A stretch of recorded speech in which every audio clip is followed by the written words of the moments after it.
But again, tonight was so just going on tonight. First half I thought was decent. It was a solid first half of basketball because again, the New York Knicks are a very and let me make no mistake about it. This is not a shot at the New York Knicks because I'm sure their fan base is hooting and hollering and they're fired up about beating the Milwaukee Bucks. You're beating a Milwaukee Bucks team that is really like they are really the Milwaukee Bucks are not playing good basketball right now. So again, congratulations on the win. But to me, this is more about the Milwaukee Bucks than anything the Knicks are doing. So the Knicks had to go out and get a win, but I don't think the Knicks are a very good basketball team. The Milwaukee Bucks right now just suck. The Milwaukee Bucks are trash. They we just lost to the Raptors, the Wizards, and the Grizzlies. That's the level of teams. That's like that. You know, again, the Bucks have the names. Giannis and Dame were out there, but you know, my kids, they were just watching Space Jam. The Monstars that took the energy. So I don't know what's going on, but you're not facing a very good Milwaukee Bucks basketball team. You're facing a trash team. So the Bucks are not only just playing down the competition, they are that competition that is down. First half, I thought was decent.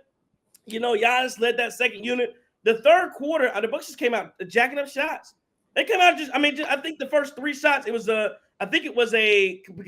Chris was out at that point. I believe it was a Pat Connaughton missed three, a Brook Lopez missed three, and then a Dame Lillard missed three. I think those are the first three shots of the second half. Three different guys jacking up threes and missing them. And again, I go back to Doc Rivers after timeouts. I go back to Doc Rivers after half. After any break, when Doc Rivers comes back, I said this multiple times. I've just never seen a team that goes into a huddle, gets a plan, and comes out like that's your bread and butter. You come out and execute the first time you come out. Like that's what you call a timeout for, to get yourself gathered. They don't do that. They get absolutely ran in the third quarter. Let's see. I think so 24 points in the third, 24 points in the fourth. The Bucks scored 48 points in the second half after scoring 61 in the first half. And so, but you know, going without that, it's one thing if you just can't score, but you can't get stops either. I mean, it was the Bucks gave up 39 in the third quarter, 33 in the fourth quarter. So what happened was not only could the Bucks not score, the offense looked directionless. They played one-on-one, but I mean, it was pick your poison night for the New York Knicks. Like they inside, outside, Jalen Brunson cooked any and everybody that was on him. And there's last thing to say before I let you go, JT. The New York Knicks look intentional, and Jalen Brunson in particular looks intentional in finding his mismatches and exploiting them.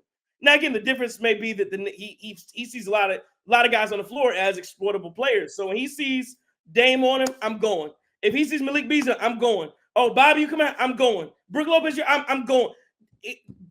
I'm going. Anybody he sees food every single time. And that level of aggression, Damian Lillard doesn't have it. Damian Lillard gets Hartenstein on him and doesn't like literally piece him up and give buckets. That's the difference right now. And I'm not saying that's the only difference because the Bucks have a lot of issues. But when I'm talking about, because I know a lot of the Dame people like to say, well, look at Damian Lillard. And I'm not blaming Dame, but if you want to go that route, I'm just saying, look at Damian Lillard and look at Jalen Brunson. You can't tell me, forget everybody else on the floor, forget the Bucks. You can't tell me Jalen Brunson ain't outplaying him. You just can't.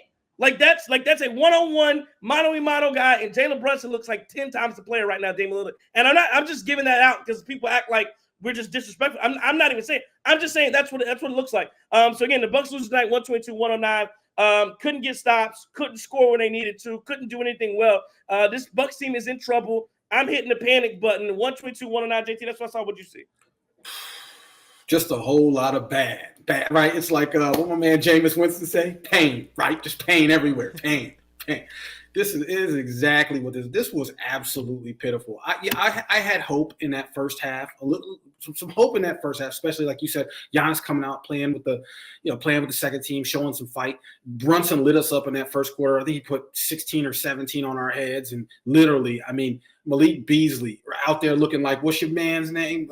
What's up, brother? Right here, Malik Beasley out there looking like that, right? We'd have been better off having him out there playing D to Malik Beasley. I don't know what the hell that was, right? And then Dame as well. Dame looked helpless. They absolutely stunk. You come out of the break, right? So the Bucks were up 9 at the half. What was it, like 60-51, something like that, right? At the half, the Knicks come out and go on a 20-6 run. They just go crazy at the beginning of that third quarter. I don't know what the hell the Bucks were doing, just lollygagging, running down, jogging down the court, chucking up random shots. I mean, The only decent thing to come out of that was obviously Bobby Portis had 10 in that quarter, and he was hitting his threes. He was making plays. Bobby Portis was the only guy who was swinging back because the Knicks were really coming at us, and we just very lackadaisically played through that quarter. Fourth quarter, they start out with a 15-4 run, and we still are doing more of the same thing. Again, you saw Bobby fighting a little bit, Giannis fighting a little bit, but Giannis had, would you say, 28, 15, and 8, and it was like the least impactful 28, 15, and 8, some of which because they were responding to everything so we just couldn't get anything going. And this was embarrassing. I'm embarrassed for Doc. I'm embarrassed for this team. Doc might be right when he's like, this team doesn't give a damn. Well, maybe they don't, right? Maybe he doesn't either. Glad to see Andre Jackson Jr. and AJ Green play over Gallinari. I believe they both played in that first half before Gallinari even checked in, which is beautiful. And Gallinari didn't even check in at all. But still, definitely. So it looks like we got that figured out. Unfortunately, the minute splits for those two, underwhelming. I don't know why when you saw that we were pretty much inept in defending the perimeter, why Andre Jackson Jr. didn't get more minutes. It's not like Malik Beasley was really bringing anything to the table. What did he finish with tonight? He finished. Okay, he finishes 3 for 6. Okay, great, right? Well, he gave up, I don't know, probably almost every three that the Knicks made. But this was pitiful. We did not have to lose this game. Side note, I feel terrible for Chris. I feel bad for Chris, right? Because all these injuries are not his fault, but just one thing after another for him, especially when he starts playing well and gets momentum going. And then, to make it the rub salt in the wound, who elbows him in the face? Who hit that man in the face? Dante. Man, right? Who fried us tonight from 3? Dante. It's just like, man, it's the gift that keeps on giving. That's what I saw tonight, and I hope I don't see it again, but unfortunately, I'm not confident that that's it. By the way, side note, we got 3 teams with 46 wins in the East, and they on that ass right now. We are in rough shape. And I think that second seed is good as gone at this point. Before you go, Chris, just a note that so I'm getting a note from our people at 97.3 who are at the press conference waiting on Doc Rivers, that Doc Rivers has still not come to the podium. And he said this is the longest we've ever waited for Doc to come to a podium. He should have been out here at least about 10 minutes ago. So I don't know if that has changed since you were talking, but that was the text I just got about 5 minutes ago that Doc Rivers has still not come to the podium for his press conference. Go ahead, Nick. Chris. We better hear belt to ass in the locker rooms, and the opposite way. We got to hear Doc putting the belt to ass on our guys right now. No, look, we've done 4 in a row losing post games, and I was just telling the guys, like, after a while, it's not much you can analyze. This is just who we are at this point. When you drop 4 in a row to 3 bad teams and then one team that you should be able to beat, and you had the 11-point lead at halftime. For me, look, I just think defensively, we were overrating the hell out of this team when they had that little stretch of holding teams under 100 points. Like, they were picking us apart in every single way. We had Deuce McBride coming out in the fourth quarter and light us up for a quick 5, and we're turning the ball over. He gets the ball in transition. Like, that's stuff you can't have when you're trying to win basketball games. Brook Lopez, once again, not being aggressive enough rebounding, tipping the ball out of bounds, tipping the ball to the Knicks players. They get it in transition. I don't like that.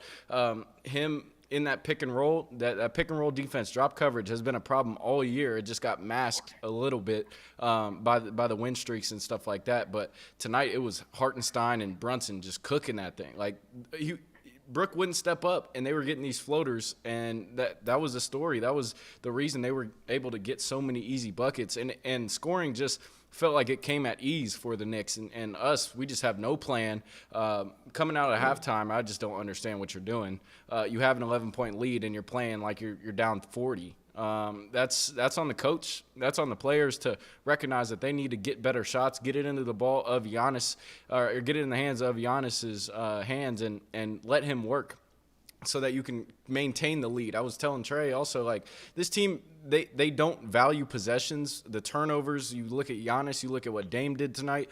It seems like they don't care. They're just out there playing pickup ball, and that's what ultimately kills you a lot of times. But, yeah, that's what I saw. Four straight losing post games is not something that's fun, and it's not something we like doing. But, it is what it is. I guess this might just be who we are.